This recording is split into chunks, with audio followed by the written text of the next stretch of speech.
Greetings and shalom, and welcome to this episode here of the Watchdog. I am your host, CJ Cox, and I very much appreciate you showing up for this program here today. We're going to go ahead and jump right into our pre-article discussion for today because it is going to be a lengthy one, complete with some video clips and what have you, and I want to get to the rest of my articles without dragging this on for, the entire 24-hour period that makes up a day. So, we're going to go ahead and jump right into that, and I, once again, very much appreciate you guys showing up. So, I very much enjoy Andrew Klavan. For those of you who do not know who Andrew Klavan is, because for some reason you enjoy living under a rock, this right here is Andrew Klavan. This bald, beautiful big toe on your screen, looking down, piercing into your soul with his awesome Klavan-y goodness. This is Andrew Klavan. Andrew Klavan works for the Daily Wire. Andrew Klavan is one of my favorite podcasters and political pundits in the entire country. I will be completely honest with you. Not my favorite on the Daily Wire, at least not anymore. I started listening to Matt Walsh right about the time that all the lockdowns started happening, actually, and as it turns out, Matt Walsh is actually my favorite person on the Daily Wire, but he is second to Matt Walsh and ahead of Ben Shapiro, in my own opinion, so, take that for whatever it's worth. I'm sure it's not worth much. Nonetheless, Andrew Klavan is, of course, a human being. I am a human being. All human beings are wrong sometimes, and Andrew Klavan is wrong right now, so I want to go ahead and comment on what Andrew Klavan is wrong about. So we're going to go ahead and do that. I appreciate you guys showing up once again. We're going to jump right into the video here, but I just want to preface it real quick by saying I did a full-blown 10-minute rant on this exact same topic, which is what we let our leaders get away with, in my previous Watchdog, my Tuesday episode of the Watchdog, May 26, 2020. It should be the one right before this if you're interested in it. And it'll include that whole rant there where I basically, flesh out what it is that I believe about the way our leaders act in their personal lives, right? Well, Andrew Klavan had some words to say about that as well. And since it was so, wonderfully on topic with what I had just talked about literally the day before, I decided that I would talk about it here again and respond to precisely why it is that I think Andrew Klavan is wrong. So let's go ahead and listen to what he has to say. Without justifying Trump, we need to point out that he is not an anomaly. He is part of the system. Let's take it from the top.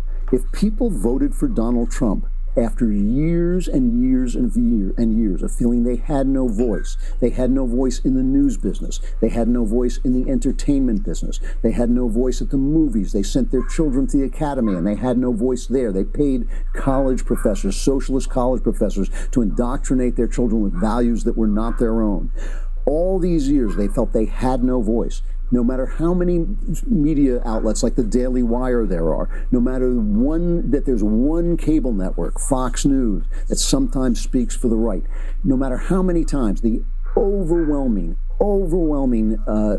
monopoly of the communications industry in this country is on the left. So all those people are silenced. They're all silenced. The opinions they express at the dinner table are ridiculed by the comedians on late night TV. The things that they hold dear are denigrated at the movies. The prayers they say to the God they love are dismissed and laughed at by every single communications outlet. And finally they say, you know what? Here's Donald Trump, you clowns. Here's a voice for us. And the only way that voice is going to be powerful enough to speak out against you is going to be if he's in the office of the presidency. That's the only place. So now they've transformed the presidency not just into a bully pulpit, but into an anti-bully pulpit, into bullying back against the bullies who have been stepping on their goals and their dreams and their lives and their religion and their faith and their values all this time. To single Trump out for his bad behavior, and it really is bad behavior, is to miss the bloody point. That's all I want to say about this, is that this is missing the point of what Trump is doing and why people don't care when they do this. And we've heard all this stuff about if you're an evangelical, oh, what a hypocrite you are for supporting Trump because Trump is not a Christian man who doesn't do that. That's missing the point. You can't do this to people. You cannot do it to people. And they have done it with a kind of insouciance and arrogance, a disregard for the people that they serve that is absolutely infuriating. It is absolutely infuriating. There's a situation. And then he moves on to talk about George Floyd, and we will actually end up talking about George Floyd a little bit in the course of this program as well. But you hear what it is that he has to say. Basically, to make a long story short, yes, Donald Trump has bad behavior, and I appreciate him acknowledging that Donald Trump has bad behavior, but in the end, that's not the point. The point is we as conservatives, as evangelicals, as Catholics, as etc., have been constantly lambasted, hatred, have vitriol spewed at us, so on and so forth. And Donald Trump is basically giving that back, and some might say tenfold, some might say equally. I mean, I guess it really depends on how bad you think the others were. Now, let me tell you why I think, even though I completely agree with Andrew Klavan about why Donald Trump is president and what Donald Trump does as far as exposing the left, both ideologically and politically, I still don't think that this is a good or sufficient argument to justify our personal support of Donald Trump. Now, I want to make something clear. Okay, Donald Trump is the president now. There is not going to be another Republican nomination in 2020. That was established in 2016 when he won the presidential race, right? There is virtually never a successful challenge to a sitting president. Last one I even remember, it wasn't even successful, by the way. It still ended up failing, but the last one that I remember is even before my lifetime. And by remember, I mean I remember it from the history books. 1992's Pat Buchanan, right? But other than that, right, we do definitely know that conservatives' options were significantly more limited in 2020 than they would have been in 2016. Fully understand that. However, 2016 is the problem. Let me tell you why it doesn't matter that Donald Trump is reacting to an already terrible, awful, repugnant, putrid, etc. political machine. Conservatives, and more specifically evangelical and Catholic Christians, were supposed to be the dam that kept the waters from flooding the entire city, so to speak, right?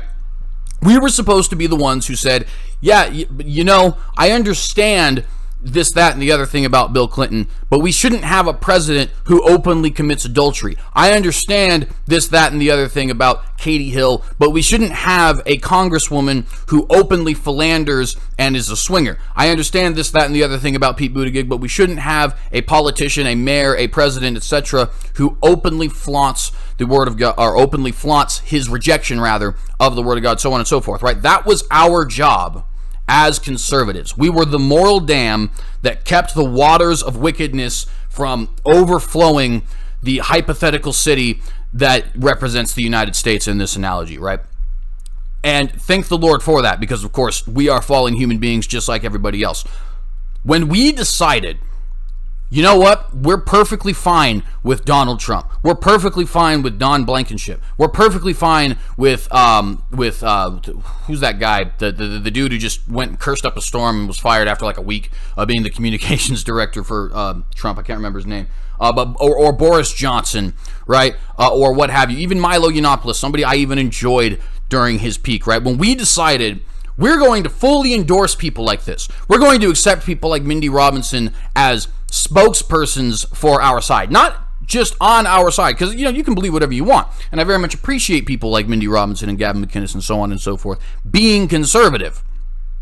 But when we decide we're going to accept them as our voices and leaders in the conservative movement, well, now when somebody comes up and, Kamala Harris, she was sleeping with the mayor who was married, and that's how she got her political position. Yeah, so what? Donald Trump grabs women by the P word. Donald Trump has cheated on his wife multiple times, and he cheated on his second wife, and he cheated on his first wife, and he allegedly beat his first wife, and there's rape allegations against him. And I could go on and on and on and on. And are all of those allegations true? No. Are some of them true? Absolutely. Right? That's the nature of having that many allegations is one of those arrow sticks, for sure. And we have forfeited our position as that moral dam, and as you're seeing precisely the result of that. The waters have overflowed the city. Have overrun the city, rather, right?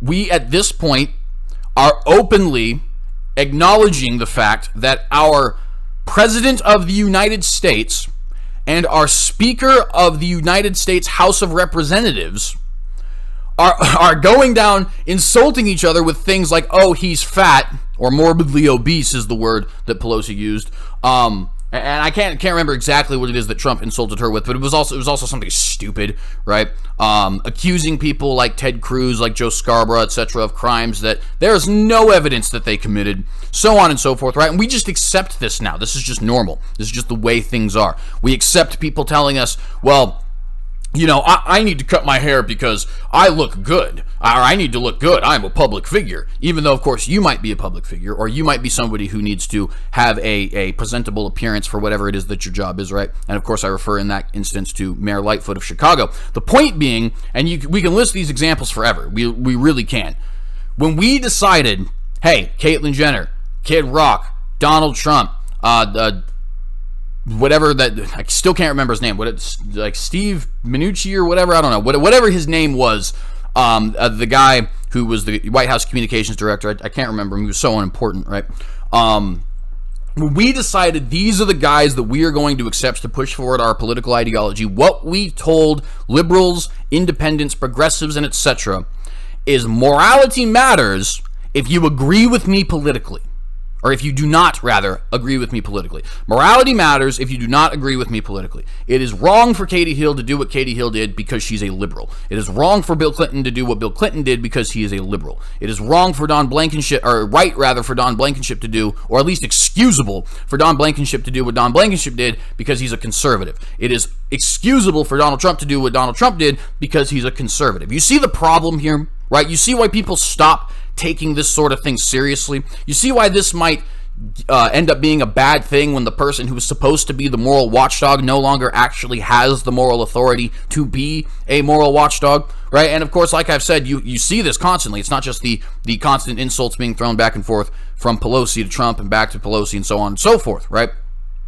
You see it in the fact that, like I said, not only was somebody like Kid Rock taken seriously, but on the flip side, on the liberal side, they were taking Katy Perry seriously as a political candidate. They were taking Bob Iger seriously as a political candidate. They were taking Michael Avenatti, the most sleazy sleazebag in the history of sleazes, right, as a serious presidential candidate for the 2020 race. That happened, lest you forget, right? And they ruthlessly attacked and insulted and lied about Brett Kavanaugh, who I don't even like, right? But nonetheless, that what they did to him was not okay. It was not cool, right? And so on and so forth. You have all of these different things, and you do not have the moral authority to tell them that's wrong anymore, because you have decided moral authority only matters, moral rightness rather, right? Moral goodness only matters if you do not agree with me politically, and that is called hypocrisy.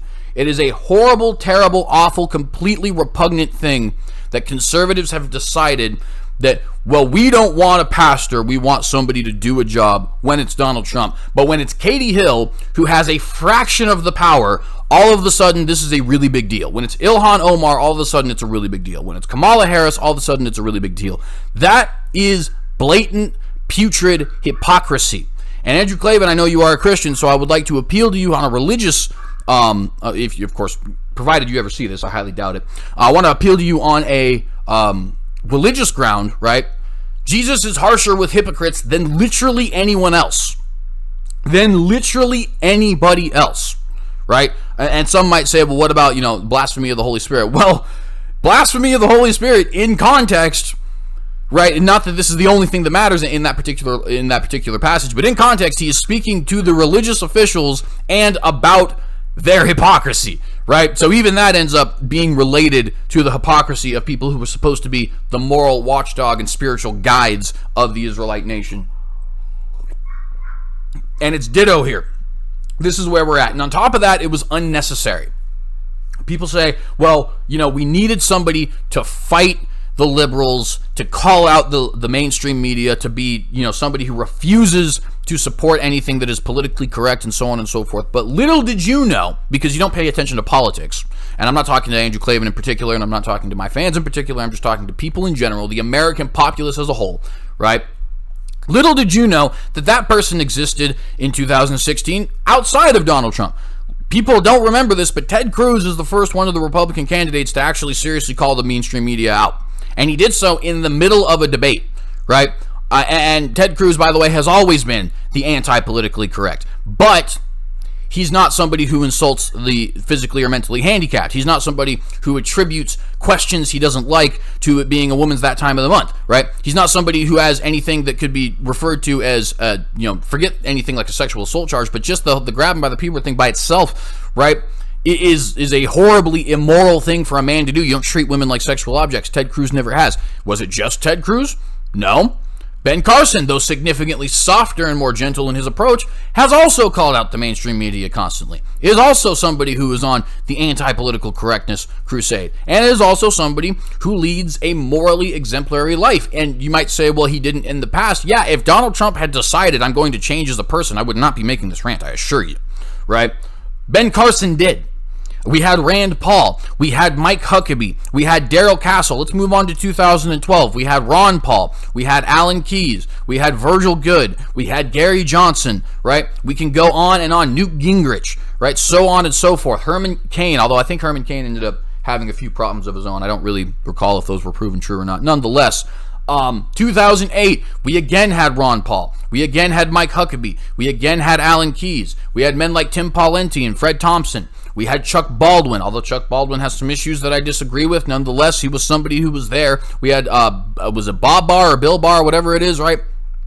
Running on the Libertarian Party candidate. Back in 2004, you had Michael Peralta. Back in 2000, you had Buchanan and Alan Keyes and so on and so forth, right? There has always been people who, while still maintaining a decent moral fabric in their personal life, have called out the media, have been rough with them, have made sure to tell them to their face you are fake news, have gone out of their way to insult and lambast political correctness, right? And yet we decided to go for the one who does all of those terrible things that progressives do, like adultery, like divorce, like supporting abortion, like supporting infringement on gun rights, like founding casinos, and etc. And we decided to pick that one rather than any of these good Christian, morally upright, strongly conservative men. And you can try and justify that all you like. You can sit here until you're blue in the face and say, but you just don't get it. Liberals did this constantly. Well, what liberals did is not relevant to what we do, to how we vote, to how we believe, right? If anything, all this has done, like I said, is eliminated our ability to be that dam, to be that watchdog, right? That no pun intended, that keeps this flood of immorality and debauchery in our political and cultural sphere from becoming too powerful. And since we have rejected our position as being that dam, you have seen way faster than it was before a huge decline, both in cultural morality and in the morality of our political officials. I will agree with this. There is no other political candidate who would have exposed the left as severely as Donald Trump did. But that is only because Donald Trump does all of the things the left does, and they hate him anyway, right? In the end, though, you need to ask yourself, and of course, all things are in the power of God. He decided that this is the way we were going to operate, and so this is the way that we're going to operate, at least, until the end of 2021, or until the beginning of 2021, right? Maybe until the beginning of 2025. We'll see, right? But that's what the Lord decided. The Lord decided the United States needed to be exposed. But from a purely carnal, human, earthly understanding, did we really need that kind of exposure of the Democratic Party? Did we really need to completely forego our position as the moral watchdogs in this country in order to prove to people what conservatives already knew, namely that progressivism is evil and hypocritical? I would argue no, but of course, what's done is done. There is no going back at this point. I think the post-Trump era of the United States is going to be something historians will be able to specifically pinpoint as a time when everything changed. I think you can already do that, honestly, even though we're still involved in the Trump era. But that is what I have to say about it. Like I said, I knew it was going to be long-winded. I just wasted 20 minutes of my show talking about that. But you just need to remember, in the end, it does not matter how the Democrats act, how the liberals act, how progressives act, how atheists act, how the media act. That is irrelevant to how you act. It is irrelevant to how you act. To use a reductio ad absurdum, and I'm not comparing Trump to Nazis, so let me be clear, but to use a reductio ad absurdum, would it make any sense to say, hey, it was evil for you to systematically execute us, the Jewish people, so let's systematically execute the Germans? No, it would not. No, it would not. That would be something that's completely absurd. It doesn't make any sense. You're just putting yourself on the same moral ground as them. Not nearly as severe, right? Trump's not a Nazi. That's not what I'm saying. But that is exactly what happened in this particular situation. So let's go ahead and move on. A lot of articles I want to talk about. Probably won't get to them all simply because I'm an idiot and don't know how to make things short and concise. I love coffee. A little bit of local news. Local for me, at least, not local for many of you. I think most of my fans are actually not, and I understand 101 subscribers. Maybe a lot of them actually are here in Idaho because that's not a big number. But I have a sneaking suspicion most of them are not. In fact, at least 10 of the people who watch my program I have figured out are actually from India, which is interesting. Not that I have a problem with that. But nonetheless, Idaho unveils new strategy for massive ramp-up in COVID-19 testing statewide. Excuse me. This is from Idaho Press. It is written by Brian Myrick. Boise. Governor Brad Little on Friday unveiled a sweeping new COVID-19 testing strategy that calls for sharply ramping up testing across the state, including in rural testing deserts the state has identified. The strategy, which a governor-appointed task force of both public and private sector experts has been formulating over the past month, calls for expanding Idaho's testing capacity, now at roughly 18,000 to 23,000 per week, up to at least 150,000 per week. Now, why is that necessary? I don't really know, if I'm being completely honest with you. Doesn't make a whole lot of sense to me, but whatever. It's what they're deciding they want to do, so I guess why not? 150,000 tests. Let's see how long that would actually take to test everybody in Idaho. Although not everybody in Idaho is going to be tested, of course, because there's a lot of people who will refuse. But 150,000 would be about 12 weeks. So in roughly 3 months, provided that they keep these numbers up, that would be, they would be able to test everybody in the entire state. I don't think that's necessary, though. Not only do I not think it's necessary, I do kind of think it's government overreach. Quite frankly, you can't, when people talk about things like thought crime from 1984, one of the biggest points people make is even if you were going to commit the crime, the fact that you have not committed the crime means that we are not able to punish you or do anything about that, right? Not exactly the same, but same general idea, right?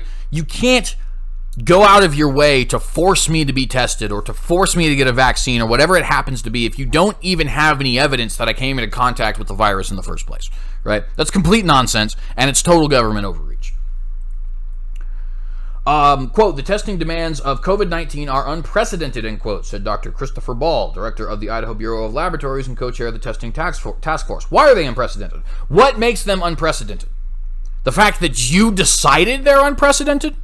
Because the flu certainly impacts plenty of people, almost equal numbers of people. In fact, actually, considering the fact that we have to take into account a 25% inflation in deaths, yeah, it is actually flu numbers. 75,000 dead currently, if you take into account that 25% inflation. 81,000 died of the flu in 2018. Quite equal numbers. By the way, flu season typically lasts 13 weeks. It's been 4 months since the first confirmed COVID case. I'm just saying. So why is it unprecedented? It's unprecedented because you decided it's unprecedented, and you decided it's unprecedented because you have an agenda.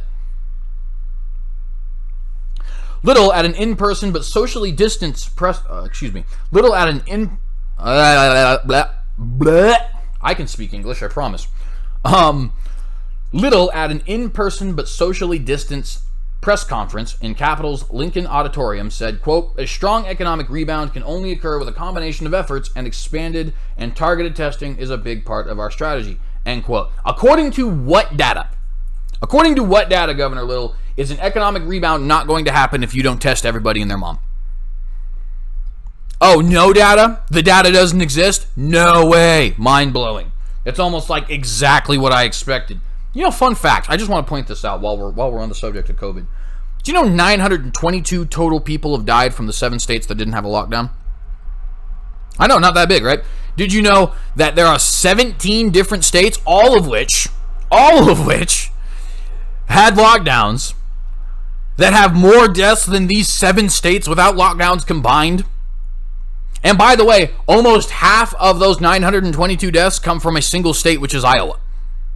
The next closest to that 449 that die in Iowa is 147, I believe it was in Arkansas. Huge drop. Wyoming has 12 people who have died from this disease. It's almost like lockdowns either A, make things worse, or B, because of the fact that people who lock down have an agenda, they are messing with the numbers. And that's my personal theory. Quote, we have a very impressive team of very capable local clinical and laboratory and research experts from across the state helping us navigate this crisis, and I sincerely appreciate their help, end quote, the governor said. The new strategy lays out 5 priority groups for testing, with the first 2 to be targeted right away. Quote, an example of a priority 1 is any symptomatic healthcare worker, end quote, Ball said. Another example is residents of nursing homes, whether or not they show symptoms. Quote, for this group, testing that provides a same-day result is ideal, end quote, he said. Priority 1 testing alone is estimated to require about 17,000 tests per week. Because reasons.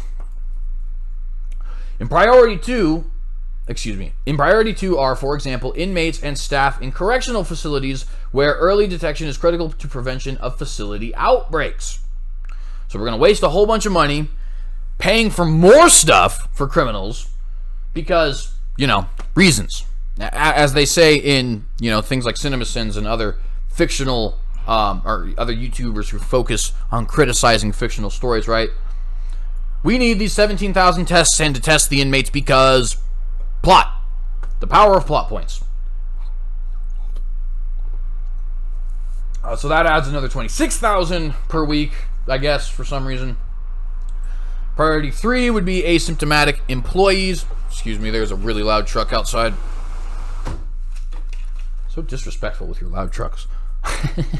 Just kidding. Anyways, in priority 3 would be asymptomatic employees at an essential business that has a high volume of public-facing work. For example, a large retail grocer. That would add another 86,000 tests per week for some reason. Quote, the takeaway message from these recommendations is that we will need to build incredible testing capacity plus the ability to respond to all of those testing results with an appropriate clinical and follow-up care, end quote, Ball said. Now, of course, it's hilarious that anybody on the entire planet associated with this quote-unquote expert field is having the audacity to recommend something to me and you, as if they aren't perpetually wrong about everything always, right? They're wrong about predicting flu seasons. They're wrong about predicting COVID. They're wrong about their models as to how many will die. They're wrong as to whether or not a certain drug will work. They are wrong about absolutely everything, always, every time, without exception. Okay? You cannot sit there and just worship at the feet of your almighty experts, may peace be upon them, right? You have to actually look at the evidence. You have to look at the people who are actually practicing in the health field. You have to look at people who are actually researching and finding things, and look at what they're finding, by the way, because people are flawed, people have agendas, people make mistakes, right? Science does not. Science is nothing more than a tool. A hammer does not make mistakes, right? The person wielding the hammer might. Likewise, science does not make mistakes, but the person wielding the science absolutely might and absolutely will at some point in time. By the way, perfectly fine, rational, logical, wonderful people who are great at their jobs still have agendas, still make mistakes, and etc. Right? So you can't sit here and just bow before Fauci and the CDC and these other so-called experts simply because they have the title of expert. You need to look at the evidence, and you need to look at the evidence regardless of if the person who gives you the evidence has the title doctor in front of their name, right? I've said before on the show, and I'll say it again. In the modern world, expert is a social class. You are only an expert if you agree with the other experts. And of course, how did those experts attain their expert status? Well, because they also agreed with the other experts. It goes in this massive circle of patting each other on the back. Oh, yeah, no, you did real great. Now tell me I did great. Oh, no, you did definitely do real great. Now, what about me? Did I do great? No, yeah, you definitely did great, right? And you see this all the time, right? The government telling you that the government has the right to expand the government. The media telling you that the media didn't lie. Right? The experts telling you that you can trust the experts. So on and so forth, right? It's the flaw, the fallacy, as I like to call it, of peer review. This idea that people who agree with you completely are somehow a accurate judge of whether or not you're doing your job correctly. And we absolutely need to hightail it away from there. It's not that we should completely distrust experts and turn into some, anti-intellectual Luddite society, because that's certainly not okay either. But all of the bravest and wisest intellectuals disagreed with the experts of their time. That includes, but is not limited to, Einstein, Da Vinci, Isaac Newton, Leon Alberti, Galileo, right? Even Copernicus, and so on and so forth, right? Aristotle. If you look at the people who were most wise, even though, of course, they were experts, they were educated, they practiced in the field, they expertly controlled the tool that was science or that was philosophy or whatever it was, right? Even then, they were still at odds with the consensus of experts at their time. If Aristotle, if Da Vinci, if Isaac Newton, if Galileo had been subject to a peer review, the peer review would have said you're high, right? And in fact, we even have examples of this. Galileo was going to be executed by the state. Jon Snow, famous example, right? Said, hey, I don't think that it's a good idea to poop in the drinking water. I think that's what's leading to cholera. And they told him, basically, you're an idiot. They laughed him out of town. They rejected his medical license. You know what I mean? All of this crazy stuff. And he was right. He was right. He was an expert. He had gone through the education. He was working on people. He had done the research. Didn't matter because he didn't agree with the consensus. And that is the fallacy of peer review. You need to look at evidence. Expert is just a fancy word for human being. You need to look at the evidence and what does the evidence say. But nonetheless, let's go ahead and continue. Asked about the cost of the testing strategy, the governor's press secretary, Marissa Morrison, said in an email, quote, the total cost of the testing strategy are still unknown as there are many variables. Not all costs will be borne by the state. However, Idaho will be receiving $55 million of CARES Act funding specifically targeted at testing and contact tracing costs. Because despite the fact that we are over $24 trillion in debt, despite the fact that we just passed the two largest spending bills in the history of the United States in the same year, in fact, in the very same quarter of the year, right? Despite all that, we definitely have the money to be tossing $55 million to all these people so that they can test and make everybody feel good, which is another thing, by the way. This extreme ramping up of testing, what does it even matter? What does it solve at this point? Oh, you don't have COVID. Move on with your life. Oh, you do have COVID. Well, we can't really do anything about that, so I guess move on with your life also, right? You're not accomplishing anything except wasting my money and virtue signaling. And by the way, they're wasting your money too, right? We're all taxpayers here. Elke Shah-Tulloch, or Elk Shah-Tulloch, I guess I'm not sure how you say that, administrator of the State Division of Public Health, compared the coronavirus pandemic to fighting a wildfire. Quote, something we in Idaho know well, end quote, she said. The spread of the virus can be thought of as a flying spark from a wildfire, and the goal is to throw a blanket on them to douse them before they try to set off blazes. Even though, of course, it's a matter of indisputable scientific fact that the best idea is to develop herd immunity because the disease will come back. But, of course, who needs science when you have experts? The spark is the virus, and the blanket is our epidemiological investigations and contact tracing, Shah-Tulloch said. Quote, the fire can have an increased chance of exploding into a wildfire with every spark that is unsuccessfully extinguished or gets flamed into an area that does not have sufficient fire breaks, end quote. Figurative fire breaks include the safe practices Idahoans have been told to observe: social distancing, good hand hygiene, wearing masks when out in public, and staying home when sick. Quote, testing in this analogy represents the fire spotter searching for the sparks, end quote, Shattuck said, and Idaho needs needs lots of those fire spotters for some reason. The new strategy recommends focusing on molecular diagnostic testing for now, the type of testing typically done with a nasal swab that tells if a person has the virus, rather than a serologic or antibody testing, which tells whether someone has developed antibodies from the previous infection. Bell said antibody testing may be useful later. As of Thursday, Idaho ranked last in the nation, 51st among the 50 states and the District of Columbia, for per capita testing, according to a ranking by the Kaiser Family Foundation. But the state officials said they believe that's because Idaho has only been reporting its molecular diagnostic testing results, not its antibody testing. Other states have reportedly been reporting both. On other comparisons of per capita testing that are limited to diagnostic testing,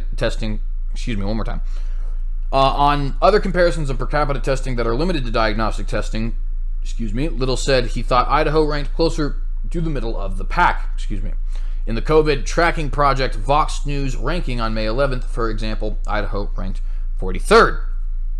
Not that you should trust anything the Vox has to say, but I'm sure that's probably right, just because that's a pretty easy thing to figure out. Testing doesn't stand alone as a way to corral the coronavirus, all three officials warned. It only works in combination with contact tracing, treatment, and monitoring. There you go.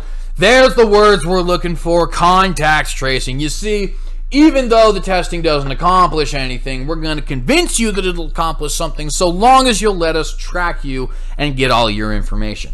Because that is the analogy. There you have the goal of the great and mighty King Little and his wonderful experts. I mean, it's nonsense, but of course it's not something that we're surprised by at this point. This is now the third time that we have reported on contact tracing. And of course, it will not be the last. We've reported on Washington doing it. We've reported on the UK doing it. Now we're reporting on Idaho doing it, which is supposed to be a conservative, libertarian, constitutionalist kind of area. But of course, who's got time for that when you've got the great King Little and his omnipotent wisdom? Little said he liked Shah Tulok's wildfire analogy. Quote, the goal of this is to scale up testing with tracing to where we can do what Idaho likes to do in a good fire season, end quote, the governor said. Quote, and that's get on those fires early and put them out and do all the management processes like these, end quote, gesturing to the face mask that he wore at the press conference, but lowered to his chin when he spoke, along with hand washing, social distancing, and other mitigation measures. Quote, if we do all these things, we're basically doing the things to minimize the danger of that fire, and that's our goal, end quote.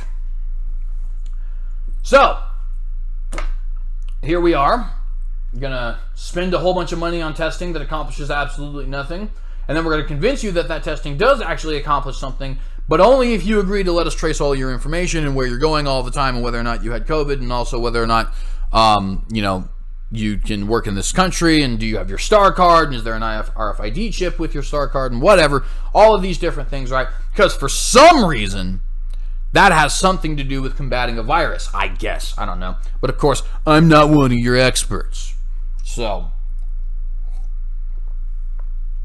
can you tell I have contempt for experts? I hope I've made that clear. Next story we have, terrible, awful, completely, really tragic situation, but also not a situation that is being dealt with proper nuance. Minneapolis police fire tear gas, rubber bullets at crowds protesting George Floyd killing. What is the George Floyd killing? Well, a police officer quite literally put his knee on the neck of a man he was arresting for a nonviolent crime until that man died. The man told him on video blatantly, I cannot breathe, I cannot breathe. The cop who was putting his knee on the man's neck did not care, and now George Floyd is dead. To make matters worse, and it of course makes matters worse because we have major racial issues in this country right now, the man was black and the cop was white, because of course that's always the case when you actually hear of a story of police brutality. But nonetheless, this is from Time magazine, written by Mahita Gajanan. Man, this is just I can talk, I promise. Excuse me. Minneapolis police fired tear gas and rubber bullets at people protesting the death of George Floyd, a black man who died in police custody during demonstrations on Tuesday night. Protesters gathered at the intersection in Minneapolis where Floyd died on Monday after a video emerged online showing a police officer kneeling on his neck. In the footage, Floyd is heard saying he is in pain and telling the officer, "Please, I can't breathe." He is also heard calling for his mother.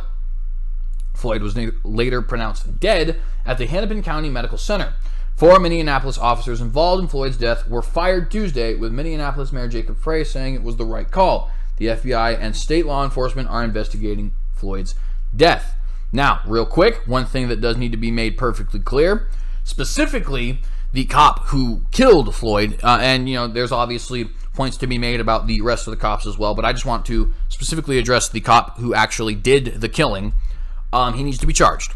He needs to be charged with murder. That's just the facts. We obviously do need to wait for him to be tried in a court of law with proper representation by a jury of his peers, because that you are innocent until proven guilty. Absolutely. It is entirely possible we don't have all the facts. As the facts stand right now, though, it's pretty obvious the man will be found guilty if he's charged. He should absolutely be charged, and to the fullest extent of the law, by the way, because cops do need to be held to a higher standard. When you have legal authority to beat, shoot, and tase people and also put them into custody, kidnap them, and throw them away in a room, yeah, you need to be held to a higher standard than everybody else. I'm sorry if that offends you. The military can't even shoot until they're shot upon. So the idea that cops for some reason are going to be levitating above the rest of us, not able to commit any wrong, is just false. So I do want to point that out. Holding signs saying "Justice for George Floyd," "Black Lives Matter," and "I Can't Breathe," hundreds of protesters wearing masks amid the COVID-19 pandemic joined together to decry Floyd's death. Now, this is one of the things I actually have a really big problem with. Not the protest. I have no problem with protest. I do have a problem with rioting and, going and storming the McDonald's or your local mom and pop business because you're mad at what the cops did. And, of course, the cops spend all of their time protecting government buildings. They don't really give a damn about the McDonald's or the mom and pop business that you just destroyed, because why would they? They know who the actual enemy of you is, and those are the people they're going to protect. And you don't know who your actual enemy is, and so as a result, you go and attack the places that you plan on getting burgers or potentially getting a job. That doesn't make any sense. But on top of that, it does annoy me tremendously that Tony Spell gets arrested, Sarah Brady gets arrested, people are being, thrown out of their homes, having to lose their jobs, getting suicidal, not actually able to get their cancer treatments, etc. They go and protest. "Oh, you're so terrible. You're awful. You want to kill grandma. Don't you know that experts say we're in the middle of a pandemic, you moron," etc. But now that it's a black person being affected, oh, man, we can't let black people be affected by anything whatsoever. So now we're going to have protests. And now the media is going to be okay with those protests. And that is annoying and racist. Let me be perfectly frank. It is very racist. And it's not just racist because, I already can hear some of you saying, okay, granted, but losing your job is not the same thing as being murdered. Fair. Where's the protests over Duncan Lemp? Oh, there was none. Interesting. That's weird. Where was the protest over Kelly Thomas, right? Which was right around the same time that Michael Brown happened. Oh, they weren't there. Strange. That's weird. And this sort of thing happens absolutely. I mean, it's so frequent as to be, I couldn't even really say constantly. Because I feel like, and of course I'm being slightly facetious here, I feel like constantly doesn't even do it justice. But of course it does. There is all the time people going out of their way to avoid white, Latino, Native, and Asian people who get killed by cops or who get oppressed by the government. We just completely ignore them as if they don't exist. But the second it happens to a black man, and it should not have happened to a black man, by the way, this is a tragedy. The police officer needs to be charged with murder, and I think he will be found guilty. And if he is found guilty, he needs to be punished to the fullest extent of the law. So hear me now, okay? But the fact that it's a black man now, so we can protest and all this social distancing stuff and all that doesn't matter anymore. But when it's a white man, no, that's not the case. When it's a Native man, no, that's not the case. When it's an Asian man, no, that's not the case. When it's a Latino man, no, that's not the case. And you want to know why? It's not actually, in my opinion, at least the Black Lives Matter group that is to blame here, although they certainly do fan the flames.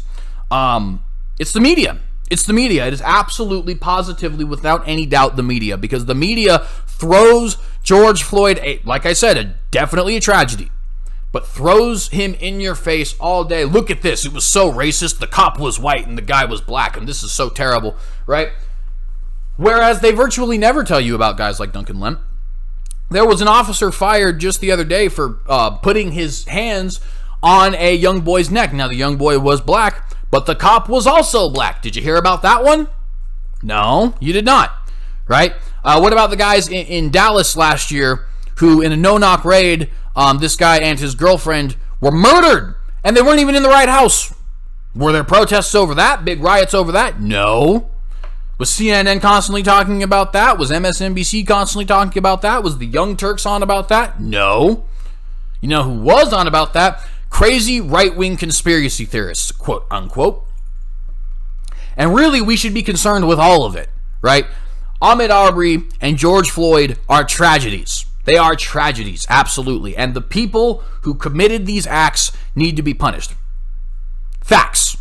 And if it's racism, if it's not racism, not the point. The point is they need to be punished.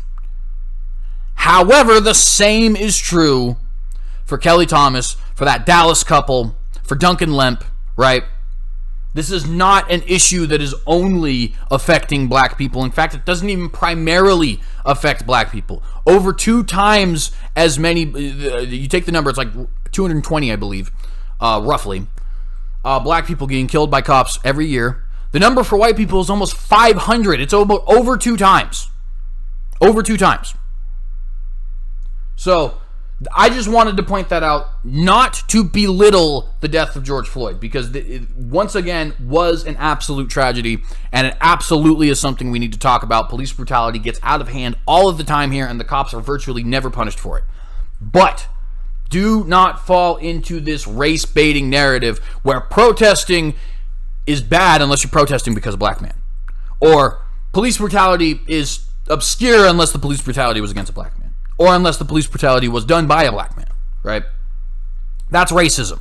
And I'm not saying that the black people out there who are mad about George Floyd are racist. What I am saying is that the people who control the narrative are convincing you to act in a racist way by avoiding all of the problems that do not impact your race in particular, okay?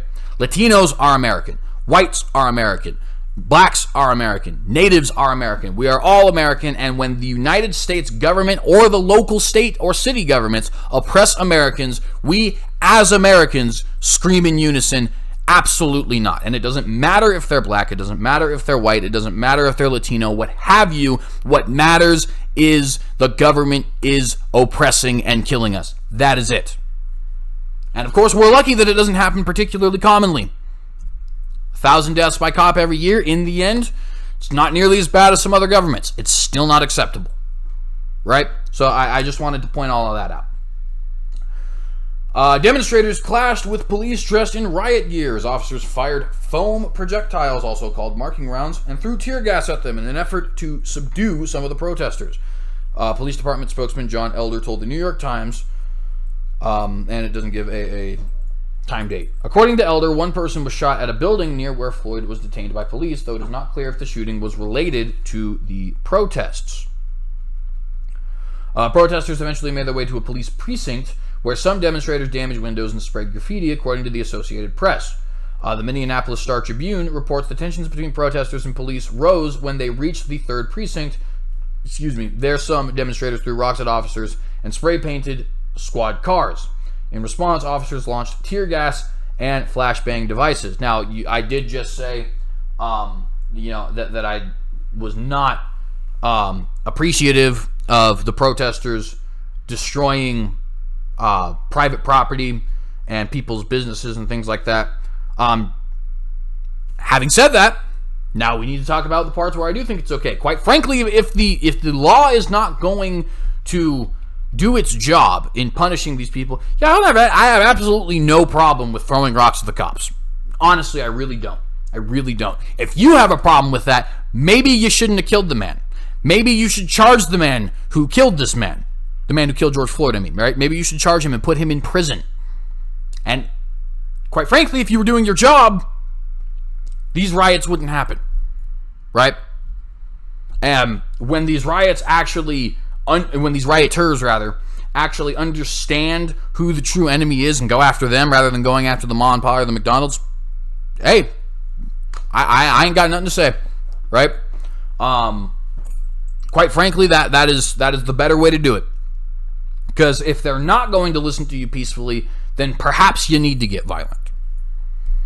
And I hate to say that, but it's true. It's just the facts, right? History has shown us that time and time again, whether it's us oppressing natives, or Germans oppressing Jews, or us oppressing black people, or the British oppressing us, or the need to fight to keep the South in the Union, or whatever it happens to be, right? Sometimes violence is actually the answer. And sometimes violence is the answer on the point of the citizen, right? And not for the government. It was the American citizen who rebelled during the Cold Wars, and that was necessary. It was the American citizen, well, it wasn't American yet, but the eventual American citizen who rebelled in the revolution, and it was necessary. It was the eventual Israeli citizen who rebelled in the Israeli War for Independence, and it was necessary, right? So we should not be sitting here thinking all violence is the same. Violence that attacks the Ma and Pa restaurant or beats up a guy because he's white, like that very famous incident of the guy being hit with a brick in the Rodney King case, yeah, that's bad. Attacking the police station because a police officer murdered somebody in cold blood and the law refuses to charge him, I don't see what the problem is. I just got to be honest with you. I genuinely do not see what the problem is. In fact, I would even go as far as to say that that is a proper and logical solution. Photos and videos from the demonstrations from local media outlets showed police firing tear gas and people washing their eyes out with milk as rain fell. A Minneapolis Star-Tribune reporter said he was shot in the thigh with what appeared to be a foam bullet. And then you see, of course, these tweets here, which you, of course, can look at for yourself because all of the articles will be in the description below. The official cause of Floyd's death is pending, the Hennepin County Medical Examiner told the AP. A number of Minnesota politicians, including Senator Amy Klobuchar and Representative Ilhan Omar, have called for a thorough investigation into the incident. Now, of course, not that they're wrong. There does need to be an investigation into the incident. But, of course, they are just politicians trying to get their 15 minutes of fame off of this particular issue and virtue signal. So I would disregard them, quite frankly, and I would disregard most politicians on the right who say the same thing. Granted, I do have a significantly higher level of respect for Klobuchar than I do Omar. Quite frankly, it's not even fair to compare the two, because Ilhan Omar is a racist, sexist thug, quite frankly. Klobuchar is just somebody who I disagree with, and she does the typical politician things that all politicians do. But nonetheless, we have more stuff to talk about. And I know it's 53 minutes in, but we just have more stuff to talk about. I don't know what to tell you, right? I appreciate you being here and watching this show for this long, because I know, I always say, well, they're supposed to be an hour, and virtually always they are over an hour, so I appreciate that. Israel's new government is a many-headed hydra. This is Foreign Affairs magazine, and the writer is Martin Indyk. Can its competing leaders resolve the dilemma of annexation? Probably not, but we'll see what happens. Israel has kind of been something we haven't been, and also the Vatican and WCC and things that we traditionally talk about have been things we have not been talking about so much over the last couple of months because of COVID.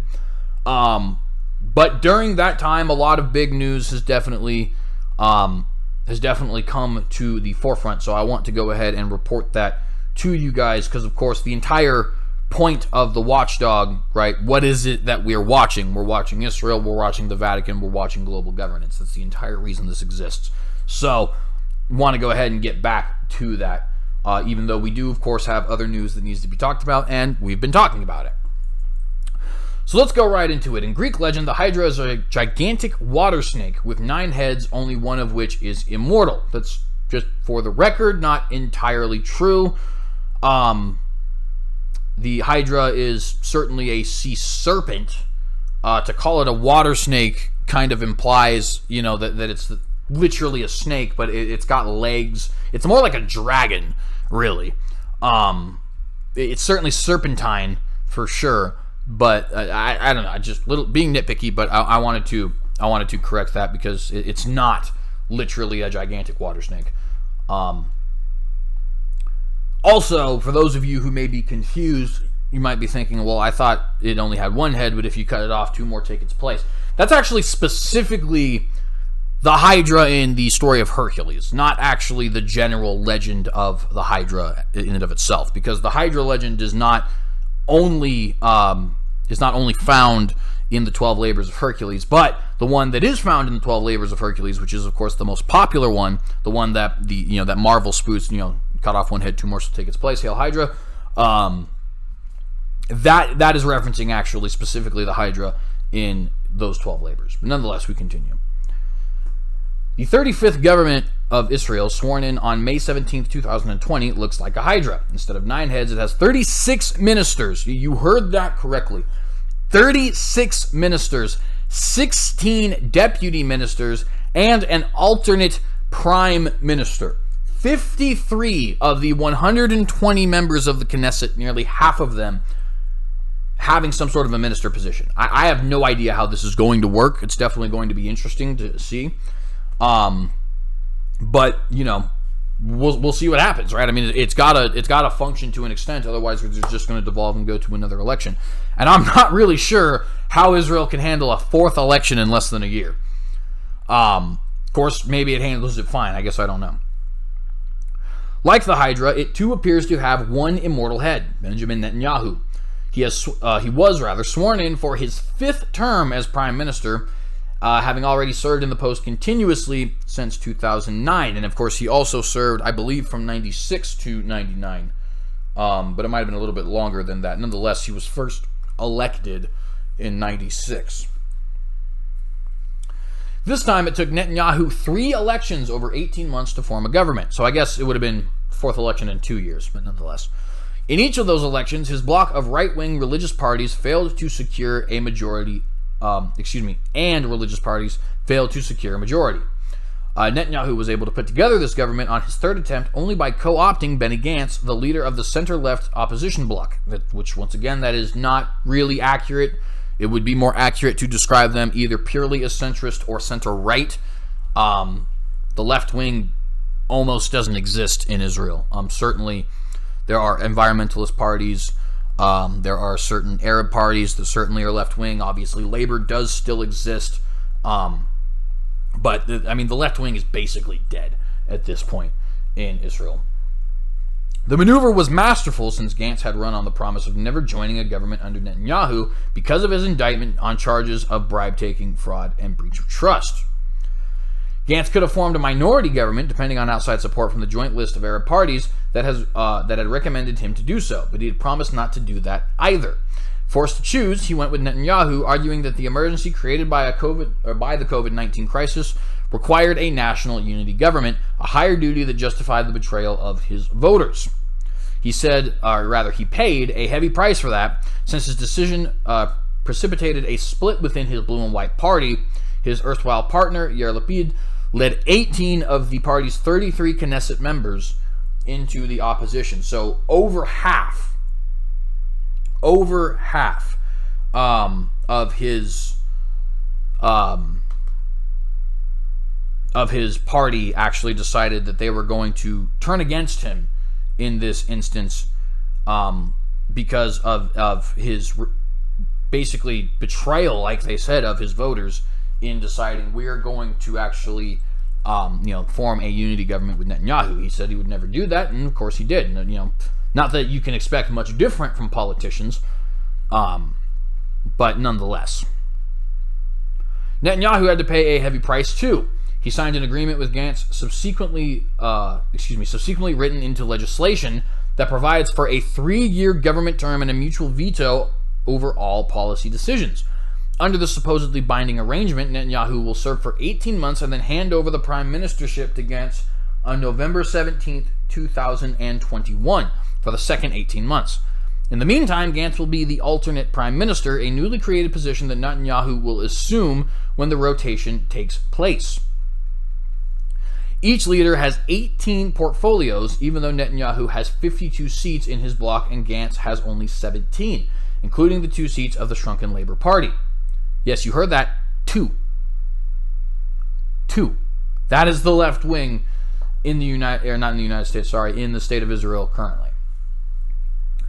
The distribution has produced a risible, I think is how you say that word. I'm not going to lie, I have never seen that word before. But anyway, a risible situation in which Gantz has too many portfolios for his Knesset members and Netanyahu has too few. The structural imbalance between the two blocs creates an inherent tension, with Netanyahu's right-wing Likud followers motivated to be rid of his leftist partners, especially if polls continue to show that the right-wing religious bloc could secure a majority in its own right in new elections.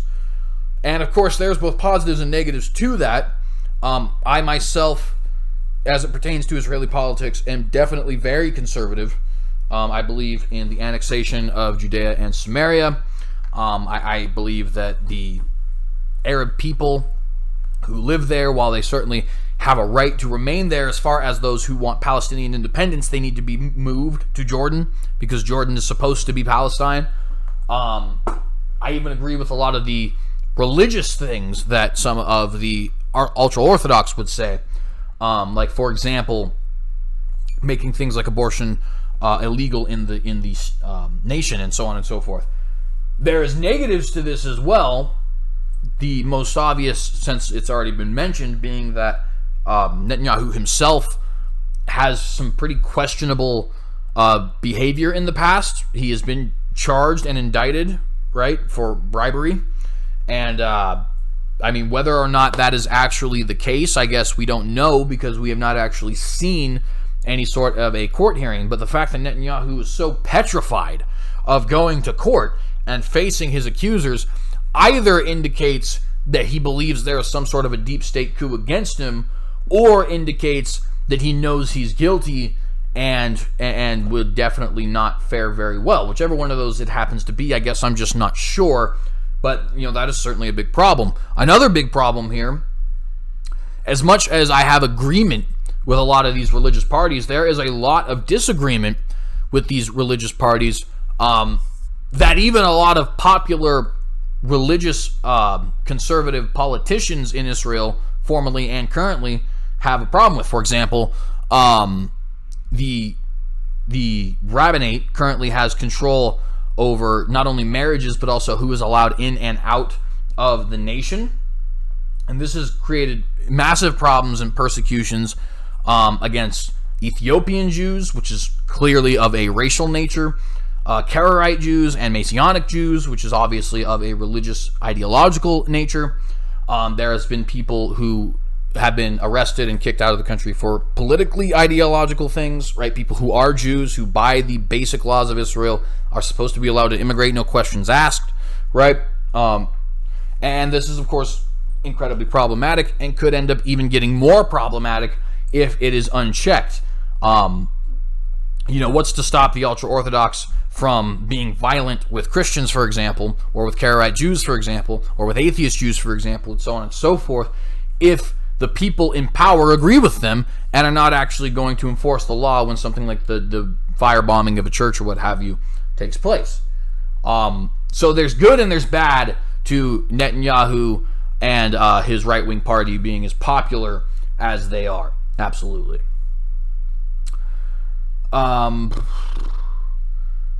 So let's see, where did I stop here? Those polls also tilt the psychological balance of power in Netanyahu's direction, since Gantz's party would likely be significantly diminished, if not wiped out, in another round, especially considering the recent decision he made had over half of the party turning against him, at least over half of the elected party. That is the traditional fate of most Israeli center parties. And of course, it's the traditional fate of most center parties. Center parties rely on being big tent parties.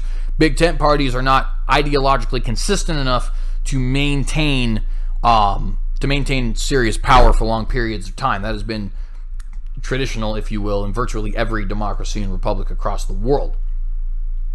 If exercising his veto could bring the government down, Gantz might therefore hesitate to use it on critical issues. Such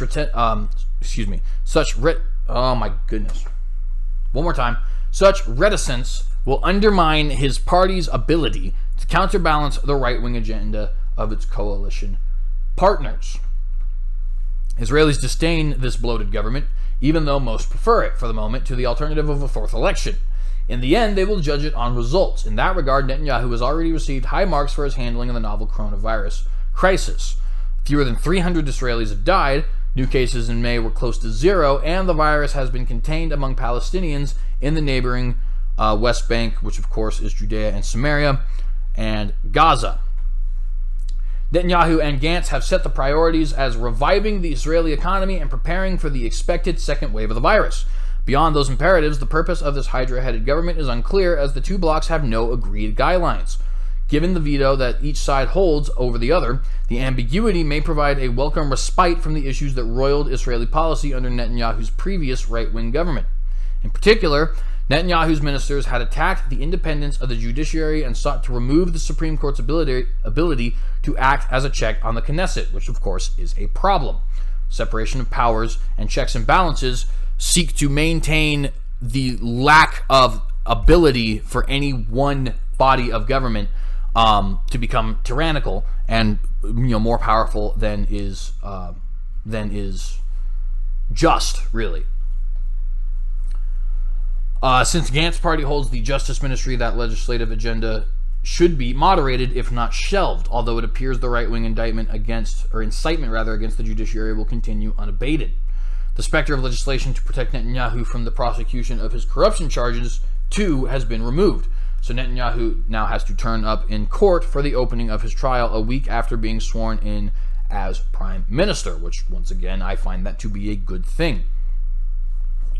On security issues, Netanyahu's innate caution is likely to be reinforced by Gantz's control of the defense ministry.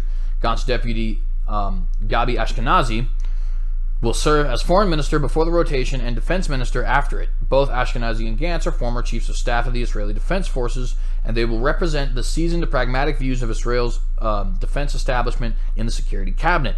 Ashkenazi is credited with playing a key role in restraining Netanyahu from launching a preventive military strike on Iran's nuclear facilities during the administration of former U.S. President Barack Obama.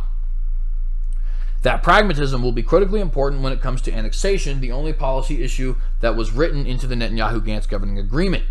Netanyahu insisted that after July 1st, he have the right to bring to the cabinet his campaign commitment to annex the Jordan Valley and all 131 of the West Bank settlements, constituting some 30% of Palestinian territory. I also find this to be a good thing, and I would even go a step farther. Judea and Samaria in their totality need to be under the control of the Israeli government. They are the territory of the Jews. They are, in fact, they are more the historical territory of the Hebrew people than anything that Israel currently possesses, minus Jerusalem. So that is just not up for dispute, in my opinion. The Palestinians either need to agree to be under the rule of the Israeli government, which of course is a very free and prosperous government, at least most of the time, or they need to establish their own nation in Jordan, like the Balfour Declaration originally had stated. Moreover, the agreement specifies that if the cabinet blocks annexation, Netanyahu will have the right to take the issue directly to the Knesset for expedited legislation. The bill is expected to have majority support even if Gantz factions and others in the opposition vote against it. Even as Netanyahu proceeds with annexation, his agreement with Gantz requires that Israel strive to maintain relations with its Arab neighbors and the international community, which has repeatedly declared annexation to be illegal.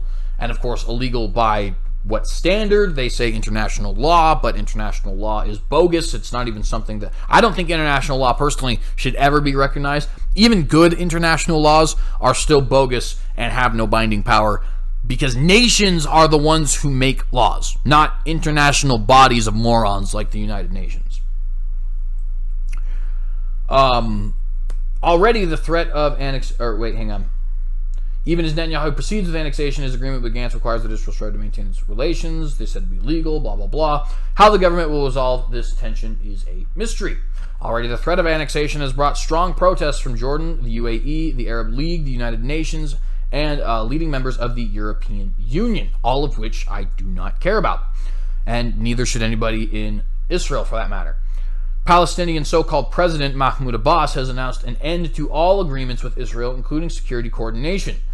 The highly respected former heads of the Mossad and the Shin Bet security services have both warned about the threat that annexation poses to relations with Jordan and calm in the West Bank. This is why Meir Kahane famously said you should remove them and put them in Jordan, because that is where they're supposed to be. Gantz is known to be particularly sensitive to the immense strain that annexation of the Jordan Valley would place on the Israeli-Jordan peace treaty and on the security coordination with the Palestinian Authority, which has done much to prevent violence and terrorism in the West Bank. I guess, I don't know what world you're living in, but clearly that is not the case. There is new reports of Hamas and the Palestinian Authority and etc. attacking the Israeli borders every single day. Every single day there is reports of this. I don't know what world they're living on here where this is just something where the PA has actually helped maintain peace in the region. If anything, they're one of the biggest, inciters of violence, instigators of violence. Nevertheless, he endorsed annexation during the campaign, accepted the annexation clause in the agreement with Netanyahu, and is known to favor at least partial annexation of those settlement blocks adjacent to Israel's 1967 border. Gantz Dilema found expression in Ashkenazi's acceptance speech as foreign minister after the new government was sworn in. On the one hand, Ashkenazi welcomed the historic opportunity presented by U.S. President Donald Trump's peace plan, quote, to shape the future of the state of Israel and its boundaries for decades to come, end quote. On the other, he pledged to advance the plan while, quote, maintaining all of the state of Israel's peace agreements and strategic interests, end quote. There was only one explicit condition on annexation in the coalition government. It must have the full support of the U.S. government, which is nonsense, in my opinion. I don't understand why any government would willingly subject itself to another government. Right, and I'm very glad we're friends, don't get me wrong, but Israel is an independent, sovereign nation. It should make its own decisions, right? It should not care what the EU, what the UN, or what the USA has to say about it. And I would say the same for any other country, by the way. The stipulation creates a quandary for Netanyahu as the U.S. presidential election looms. Trump has already green-lighted the annexation as part of his vision of Israeli-Palestinian peace, but Joe Biden, the presumptive Democratic nominee, has expressed his clear opposition, branding it as bad for peace and vowing to reverse Trump's actions. Annexation will inevitably make Israel a divisive issue in the campaign. Trump's evangelical base will applaud it. Biden's Jewish and progressive bases will, for the most part, deplore it. If Biden wins, he could well withdraw recognition, removing the only international legitimacy the annexation is likely to acquire, which is part of the reason why they just shouldn't care. They should do what is in their best interest, and international acceptance be damned. By the way, I would also like to point out, at this point, since we have already moved the embassy to Jerusalem, changing that would be a massive, massive problem. And I would give predictions, but I fear the problem would be so massive that I don't even know where to start, right? I don't think I've ever lived to see something as bad as what would take place if we decided to move the embassy back to Tel Aviv and revoke, or recant rather, our recognition of Jerusalem as the capital of Israel. If Netanyahu pushes annexation through the Knesset before the U.S. elections, he may well be creating a big problem for Israel with a new American president afterward. Israel would then reap international opprobrium for no gain. But if Netanyahu doesn't go through with the annexation, he'll face a revolt within his own party and withering criticism from Naftali Bennett and Avigdor Lieberman, the leaders of the two right-wing parties he left out in the cold when he decided on cohabitation with Gantz. How Netanyahu and Gantz resolve such dilemmas is likely to become the defining test for the new Israeli government, which will still be able in its formative stages as the July 1st date Let me restart that, sorry. How Netanyahu and Gantz resolve such dilemmas is likely to become the defining test for the new Israeli government, which will still be in its formative stages as the July 1st date for the consideration of annexation approaches. But those who would doubt its chances for survival should remember that it took a Hercules to slay the Hydra. And of course, I do want to point out that they are mixing, because they were already talking about the Hydra from Greek legends outside of the 12 labors of Hercules. They are now referencing Hercules, but that's different Hydra, nonetheless not the point. You certainly see the problems here, right? There's quite a bit of them. And it's hard to really give any sort of a prediction, if you will, or an analysis, really, because I don't really think we have much of a precedent, at least none comes to mind, for a situation like this. I've never heard the phrase alternate prime minister, as far as, and it had to mean anything, at least, right? People have said we can have an alternate prime minister, and then it never ended up happening. Or people, for the last 6 months have been talking about the potential of an alternate prime minister in Israel, but of course it hadn't happened yet. So how exactly this is going to work, I don't know. I personally have a feeling that it'll end up being constant gridlock with little to nothing being accomplished at all, unless nations like the United States have something to say about it. Will annexation end up taking place? Probably. I have a sneaking suspicion it will. My suspicion is that Donald Trump will win the presidency in 2020. Of course, I could be wrong about that, but if he does, you can certainly guarantee it. And by guarantee it, I mean, the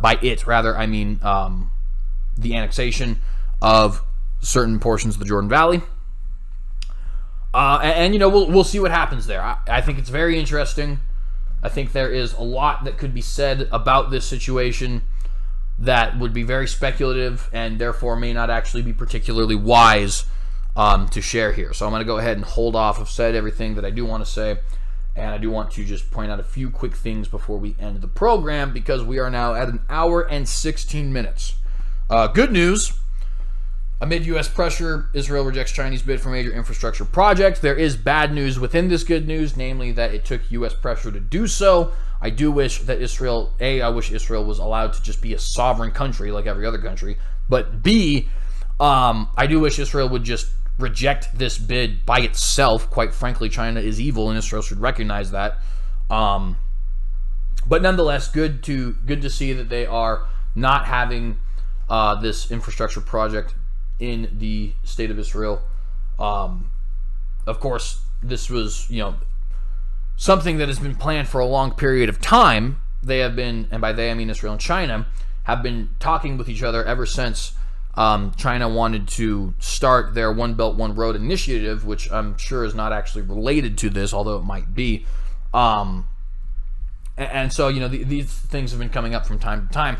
Israel is actually leading the world in desalination of ocean water and using that water rather than using up all of the fresh water. And that was supposed to be the purpose of this plant. It was going to be a desalination plant. And of course, now it is not going to be built there. So that is just something that we'll have to deal with there. Good news, though, in my opinion. Bad news: Netanyahu refuses to divulge secret agreement with Jordan over Temple Mount, written by David Sidman, May 14th, 2020. Of course, quotes a Bible verse here: the presence of Hashem entered the temple by the gate that faced eastward. And that's Ezekiel 43 and 4. This is not good. And it's not good because, quite frankly, the people who have the power over the Temple Mount, whether they realize it yet or not, have power over the entire world. Why? Because Christians, Jews, Catholics, Mormons, Muslims, etc., all believe that place to be really the most holy ground on the entire planet. And if an international body, or like the UN, or a religious body like Saudi Arabia or the Vatican were to get control over that Temple Mount, we could be in for some very, very, very, very bad things. So we need to know always what the information about this Temple Mount is. And so I am going to quickly read this article to you guys.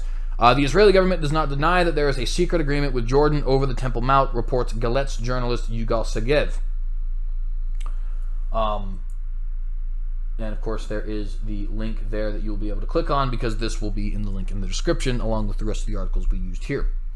Last week, Breaking Israel News reported that following an emergency request to allow Jewish access to the Temple Mount, Israeli Supreme Court Justice Daphne Barak ordered the legislative branch of the government to respond to a petition filed by Temple Mount activists to confirm if a closed-door agreement was made between Israel and Jordan to close the Temple Mount to Jewish pilgrims. Which, of course, if anybody has a right to pray there, it is certainly Jewish pilgrims, not Muslim pilgrims. I just want to point that out. I understand that the status quo is the status quo, and if I were an Israeli politician, even though I would allow the Jews to pray there and to make pilgrimage there, I would not destroy the Temple Mount or reject Muslims' rights, simply because I don't think that that's something that should be done by a man, quite frankly. I think that we should wait until the second coming of Messiah, which of course the Jews believe was the first coming of Messiah, in order to rebuild a third temple. But nonetheless, that's just my opinion. Although the government didn't outright admit that there was an agreement, they didn't deny it either. The government also refused to divulge the contents of the agreement. Furthermore, the state requested that the contents of the meeting be revealed to the Supreme Court behind closed doors, deeming it a sensitive security matter. Talk about secrecy and sneakiness. Segev speculates that behind the threats between Jerusalem and Amman is a direct cooperation regarding the Temple Mount. In March, Prime Minister Netanyahu admitted that he would have had a more decisive victory in the elections if he allowed Jews to pray on the Temple Mount, saying that it would have embroiled the Middle East. He added that, quote, it would have cost us 1 billion Muslims against us, end quote. The PM also said that there, quote, are some things I'm not ready to do to win an election, end quote. Now, there's a lot to be said about this. I personally believe Netanyahu should trust in God when it comes to this issue. The agreement, and it should not be an agreement that the Jordanian or Saudi Arabian or international or what have you governments have any say in, should be, we will keep your Temple Mount here because it is Messiah's job to build the new temple. Or we will keep your Dome of the Rock here because it is Messiah's job to build the new temple, and I am not that. We will allow you to continue to pray here for the exact same reason. However, we will also demand, we're not requesting, we are demanding that you be okay with Jewish people making pilgrimage here and praying. Because it's our land, it's not your land, and if you have a problem with that, here is the front of my gun. Try it. That should be the response to these people. It is peaceful in the sense that you are still allowing the status quo, in a sense, to take to keep hold, right? And yet it is also granting these Jewish people what is their sovereign right, which is to pray at their holiest site. Imagine, if you will, if the Jews would not allow Muslim people to pray at Mecca because they had a synagogue there, and that might offend the Jewish sensibilities, right? We'd be disgusted. And quite frankly, I am disgusted with any insinuation whatsoever that the Muslim opinion here matters, even in the slightest. It's not your holy site. Move along or be shot. Quite frankly, that is how I feel about that. But I also understand that building a third temple and destroying the Temple Mount and all that other kind of stuff is that is not only bad, it's apocalyptic, quite frankly, because I do believe that the Antichrist will end up trying that, but of course that's a conversation for unapologetics. As of late, Prime Minister Netanyahu has been accused of selling Israel out to the globalist cabal after suggesting that all Israelis be microchipped. Additionally, Netanyahu called Jewish prayer on the Temple Mount, which I think means called for Jewish prayer on the Temple Mount, but we just have a slight bit of a typo. And of course, that is precisely what is going on as far as Netanyahu selling the people of Israel out. He has been expected to be the defender of the Jewish people, and for a long time he really was. He seemed to embody a lot of the great qualities of Meir Kahane, Menachem Begin, and other people who just refused to be bullied by the international community and the Arab nations. But as time goes on, Netanyahu is becoming more and more globalist, more and more your standard stereotypical politician. And of course, I hate to say that because I very much have enjoyed Benjamin Netanyahu's decisions. Of course, I don't live under them, so I'm saying this as an outsider looking in, but he's been one of my favorite international leaders throughout my entire life, really, at least almost, right? I'm 22 years old, just turned 22 this year. When he was elected in 2009, the second time, right, I was 11. So for almost all of the time that I have paid attention to politics, Benjamin Netanyahu has been the prime minister of Israel, and he's always been one of my favorites. But, excuse me, you can't, just because he is one of your favorites, you can't allow him to get away with nonsense like this, right? Like saying that people should be microchipped, or telling the Israeli people that, you know, even though this is your holiest site, you're not even allowed to pray here. Forget building a temple, you're not even allowed to pray here. Forget sacrifices, forget having it owned by the rabbinate. None of that is what I'm saying, but you're not even allowed to make pilgrimage and pray here, right? That is insane. Deferring to the United States government, deferring to international law. I mean, secretive agreements with Jordan, and of course he was being very secret with his talks with Saudi Arabia a couple years ago. None of this is good. All of this is making Netanyahu seem like a very, very dishonest man, and of course that dishonesty is that appearance of dishonesty, I should say, is only exacerbated by the bribery charges and his seeming unwillingness to go to court for those, although he obviously will now. We just read that. So very important news there, I believe. So I did want to let you guys know about that. I'm very skeptical. There's not much we can say because it's all just wrapped in a shroud of secrecy, right? So there's really not much else I can say other than I'm worried that Netanyahu does not seem to be making good decisions, and that I wonder who else has involvement in this. Is it just Jordan and Israel having conversations, or are the Saudis involved also? Somehow I suspect that they are. Is the Vatican involved also? Somehow I suspect that they are. Will the United Nations be involved eventually? Somehow I suspect that they will. But of course, we'll see what happens, right? We will see what happens. This is an absolutely horrible situation, I believe. If Israelis end up being microchipped and then having some internationalization of the Temple Mount in the Old City, I mean, you can basically guarantee that we're in the end times at that point. So, you know, there's that. But moving on, I'm going to put these articles in the description below. I'm not going to read into them, though. Here from the Jesuit Review, otherwise known as America, we see Pope Francis, I share the impatience to bring about Christian unity. This was written by Gerard O'Connell on May 26th of 2020. And the point of this article is just to point out how seriously Pope Francis and the World Council of Churches, as well as this man, Bartholomew, the patriarch, ecumenical patriarch, rather, of the Eastern Orthodox Church, first among equals, as they call him, right, the severity and zealotry by which these men believe their doctrines on ecumenism and believe in their agendas on ecumenism. That is basically what the article describes here. And it's a terrible thing. It is a thing I think we definitely need to be worried about. I don't want to read a whole bunch into this, of course, but what you do need to know is Pope Francis marked the 25th anniversary of St. John Paul II's encyclical on Christian unity titled Ut Unum Sunt, or They May All Be One, by reaffirming the Church's irrevocable commitment to working for unity among the world's roughly 2.3 billion Christians. Quote, I too share the healthy impatience of those who sometimes think that we can and should do more, end quote. And he says things, including but not limited to, in this, that he wants us to be in full communion, that unity is not the result of our activity, but a gift of the Holy Spirit, and so on and so forth, right? Now, I, of course, have said what I've said numerous times before, and I will say it again. Ecumenism is evil. It is an absolutely repugnant thing. I say that both religiously and secularly, right? So let's just stick with the secular for now, because this is supposed to be a little bit more secular of a show.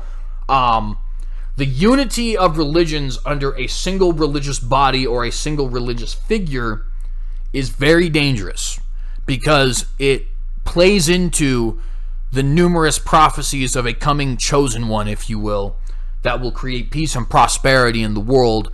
And when that quote-unquote coming chosen one has that power, which is divine power in the end, right? Not divine power in the sense that he has, the ability to do miracles and things like that, but divine power in the sense that people see him as somebody who has divine power, and therefore somebody who is not really eligible to be questioned, right?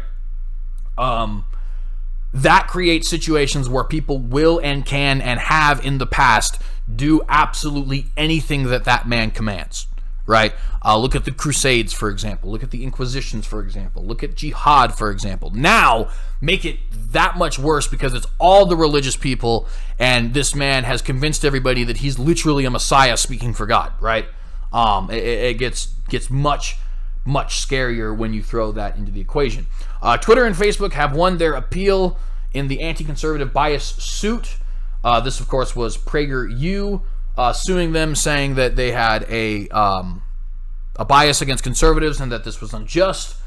Twitter and Facebook have won that appeal, and I think Google has actually also defeated PragerU in that regard as well. Very unfortunate.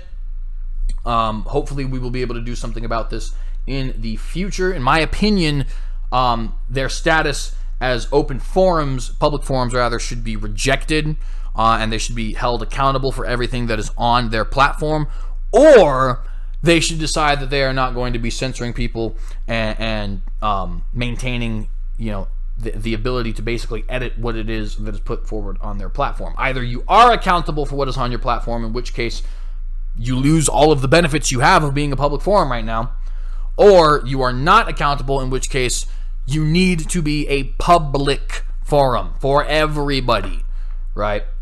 So I did want to point that out. And then the last thing, which once again, even though we're not reading all of them, this will be in the description below. Trump says he will sign an executive order on social media on Thursday. That is today. U.S. President Donald Trump will sign an executive order on social media companies on Thursday, White House officials said, after Trump threatened to shut down websites he accused of stifling conservative voices. The precedent for this, if it goes forward, is very dangerous. Quite frankly, as much as I despise social media companies and as much as I admire Trump fighting them because of their unwarranted and incredibly biased censorship of conservatives, of Christians, and what have you, I do not believe the federal government has the right to shut down a company simply because it disagrees with the practices of the company. If the company is violating the law, that would be different. If the executive order said something along the lines of, we reject your status as a public forum because you do not operate like one, that would be different. But to say outright, I will shut these companies down, quite frankly, President Trump, you do not have that authority. That is unconstitutional. It is horribly, horribly tyrannical. If Barack Obama or George Bush were saying something like this, or Bill Clinton, or any of the other rhino/liberal politicians of the last 20 years, if any of them were saying this, right, we would be in an uproar. And by we, I mean conservatives. We would be in a uproar. Furious. How dare you? How dare you think that you can actually shut down a private company simply because you disagree with their business practices? You tyrant. You thug. You mafioso. Right? But when Donald Trump does it, it seems a lot of people are letting it slide. And I have a problem with that.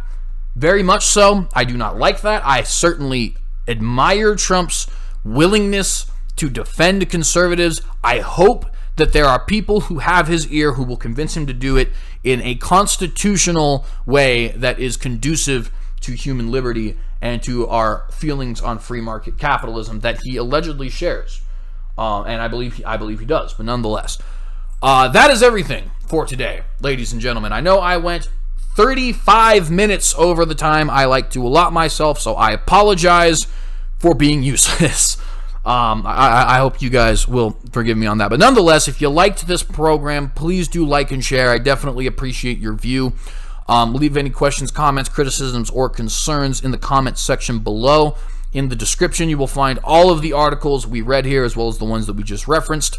And of course, you'll be able to read them for yourself. Those will also be in the description down below. You will also find in the description down below links to all of our different social media websites. Accounts. This is ACP Official on Gab, Terrestrial Earthbird on Twitter, Cynic Thought on Instagram, the American Cynic Party on Facebook, and the Cynicogue on Minds, the Cynicogue on BitChute, and the Cynicogue on Patreon. So I greatly would appreciate any of you guys showing up, following us, supporting us in any way in any of those social media accounts. Definitely appreciate it. If you like our content as far as the Watchdog is concerned, please do subscribe here to the Cynicogue. We have at least one episode of the Watchdog every week. I'm trying to get 2 out every week, one Tuesday, one Thursday. So we did manage to accomplish that this week, so thank the Lord.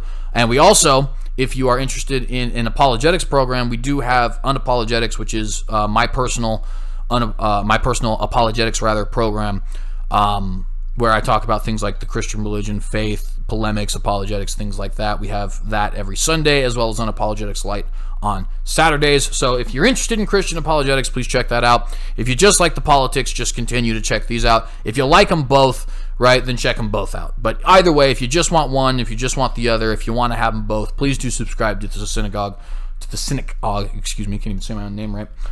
We greatly do appreciate it. Shalom, guys. It was lovely talking to you here today. I hope you have a good rest of your day. And since I won't be putting this in the end because it took me too long to do this, I procrastinate too long, and it causes me to not be able to hit my deadline. So since I won't have my outro in this particular video, I just want to know, in the face of Armageddon, will you compromise? Shalom.